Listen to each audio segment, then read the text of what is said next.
Dans une ville animée où les rues pavées résonnaient du bruit des pas pressés des passants, un mendiant était assis sur une couverture usée, les mains tendues. Ses vêtements étaient élimés, son visage marqué par les rides d'une vie difficile, mais ses yeux conservèrent une lueur d'espoir. Chaque jour, il observait la foule, cherchant un éclat de bonté dans leurs regards.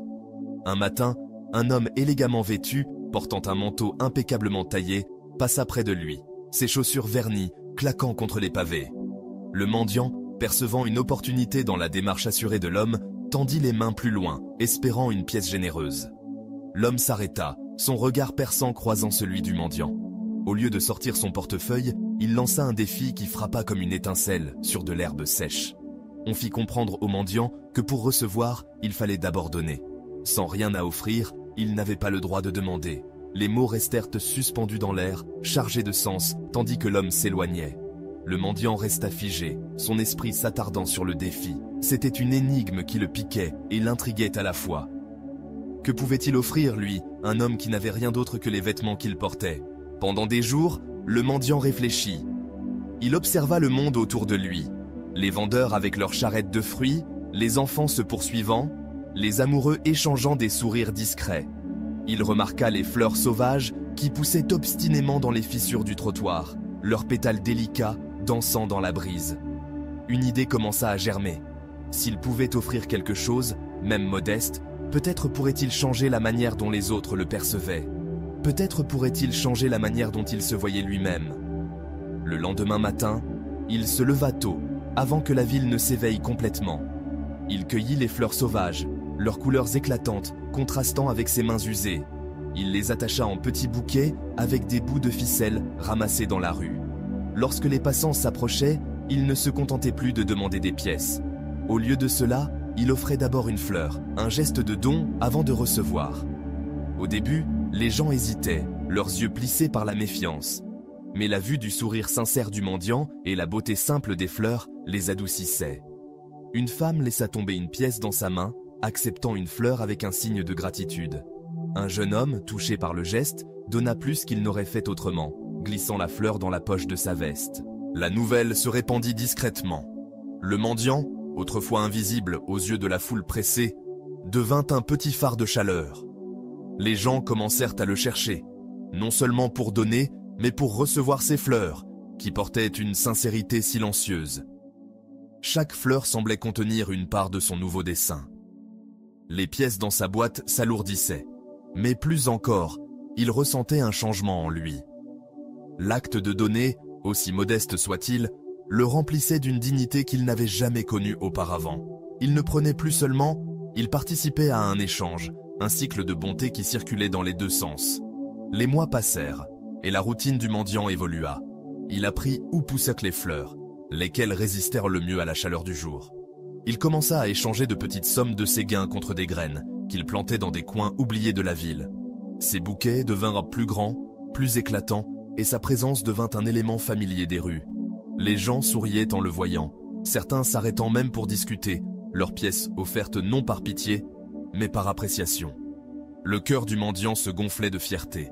Il donnait quelque chose de valeur, et en retour, le monde lui rendait la pareille. Une soirée fraîche, alors que le soleil déclinait, projetant une lumière dorée sur les pavés, l'homme élégamment vêtu réapparut. Son manteau était toujours aussi impeccable, sa démarche tout aussi assurée. Le mendiant, désormais plus droit, les mains tachées de terre par son travail matinal, le reconnut immédiatement. Sans hésiter, il tendit un bouquet de fleurs, leurs pétales éclatants contre le jour qui s'estompait. L'homme haussa un sourcil, un léger sourire se dessinant sur ses lèvres. Il accepta les fleurs, laissant tomber une pièce généreuse dans la main du mendiant. Pour la première fois, le mendiant ne se sentit pas comme un suppliant, mais comme un égal. Il n'était plus seulement un mendiant, il était un marchand, offrant de la valeur et la recevant en retour. Les saisons changèrent et la vie du mendiant se transforma. Ces petits carrés de fleurs sauvages devinrent un modeste jardin, entretenu avec soin dans un coin qu'il s'était approprié. Il ne s'asseyait plus sur une couverture usée, mais se tenait derrière un étal simple, ses fleurs disposées en rangées ordonnées.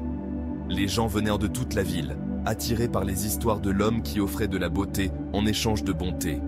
Ses gains, autrefois à peine suffisants pour survivre, lui permettèrent désormais de louer une petite chambre, de porter des vêtements à sa taille de manger des repas qui nourrissaient le corps et l'âme. Il engagea un jeune aide, lui enseignant l'art de cultiver les fleurs, transmettant la leçon qu'il avait apprise. 6 mois après cette rencontre décisive avec l'homme élégant, le mendiant, désormais marchand, se tenait fièrement derrière son étal. Ses mains, autrefois vides, étaient maintenant calleuses à cause du travail, son cœur rempli de détermination.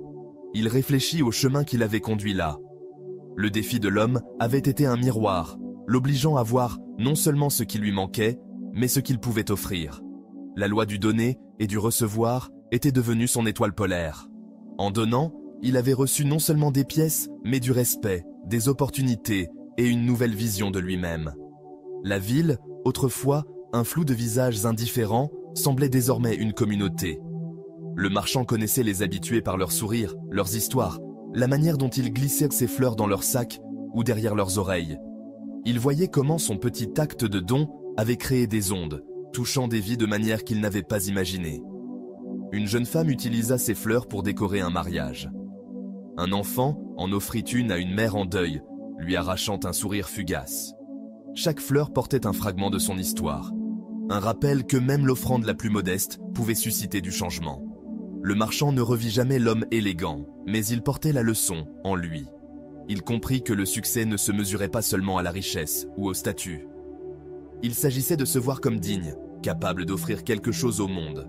Les fleurs, autrefois simples herbes dans les fissures, étaient devenues des symboles de sa transformation. Elles lui rappelaient que la valeur ne réside pas dans ce que l'on possède, mais dans ce que l'on choisit de partager.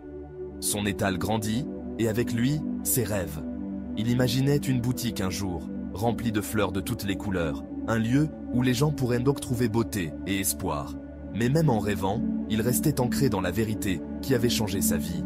Pour recevoir, il faut donner.